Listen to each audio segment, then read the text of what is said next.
أعوذ بالله من الشيطان الرجيم.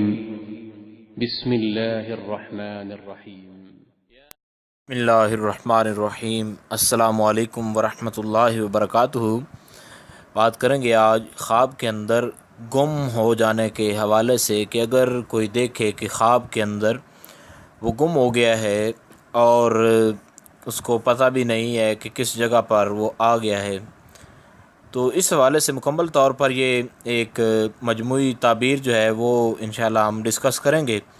تو اس سے پہلے آپ سے گزارش ہے کہ اگر آپ نے ہمارے چینل کو سبسکرائب نہیں کیا تو ضرور سبسکرائب کریں، کیونکہ روزانہ اسلامی فقہی مسائل اور خوابوں کی تعبیرات کے حوالے سے ویڈیوز جو ہیں وہ اپلوڈ کی جاتی ہیں. تو خواب کے اندر گم ہو جانا، حضرت امام ابن سیرین اس بارے میں فرماتے ہیں کہ اگر کوئی خواب میں دیکھے وہ خود گم ہو گیا ہے تو یہ اس بات کی دلیل ہے کہ جس جگہ وہ گیا ہے وہاں اس جگہ کے لوگوں سے یہ نقصان اٹھائے گا. تو اب یہ اس کی دو صورتیں بن رہی ہیں کہ ایک بندہ ایسے گم ہوا کہ جس کو پتہ ہی نہیں ہے کہ وہ کس علاقے میں گیا ہے، اور یہ ایک دوسری صورت کہ اس کو پتہ ہے کہ کس علاقے کے اندر وہ ہے اور گم ہوا ہے، یعنی راستہ بھولنا ہے. تو یہ دو صورتیں تھیں. تو اب ان دونوں صورتوں کی جو تعبیر ہے، اگر جانتا ہے کہ یہ علاقہ یہ والا ہے تو پھر اس علاقے کے لوگوں سے نقصان اٹھائے گا، اور اگر نہیں جانتا کہ یہ علاقہ کون سا ہے تو عنقریب اس کو کوئی نقصان پہنچے گا، اس کا کوئی جو ہے نقصان ہوگا یا کوئی دکھ وغیرہ اس کو پہنچیں گے. اور اگر بعض لوگوں کو پہچانتا ہو اور بعض کو نہ پہچان رہا ہو، ایسی سنسان جگہ پر ہو، تو پھر اس صورت میں بھی اس کا کوئی معمولی سا نقصان ہی ہوگا.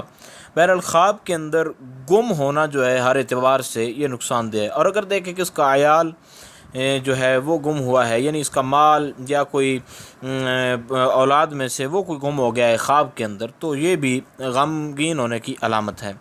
حضرت جابر مغربی اس بارے میں فرماتے ہیں کہ اگر دیکھے کہ کوئی اس کی اپنی ذاتی چیز جو ہے وہ گم ہو گئی ہے تو یہ اس چیز کے اندر، یعنی جو چیز گم ہوئی ہے اس کا کسی نہ کسی حوالے سے اس کا مالی نقصان ہوگا.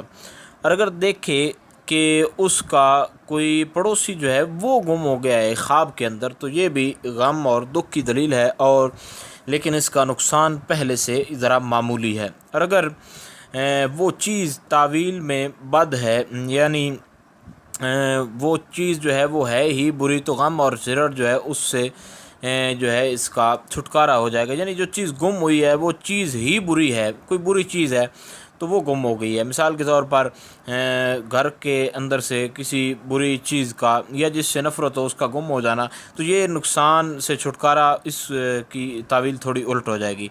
اور یہ ایک اور آخر میں کہ اگر لڑکی جو ہے وہ گم ہو جائے تو اس کی تعبیر جو ہے ذرا دو طریقے ہیں اس کے، کہ اگر وہ غیر شادی شدہ ہے تو اس کی شادی جو ہے بہت دور ہوگی، اور اگر شادی شدہ لڑکی گم ہو جائے تو پھر اس کو بھی غم پہنچنے کی جو ہے اس کے لیے یہ تعبیر ہے، دلیل ہے.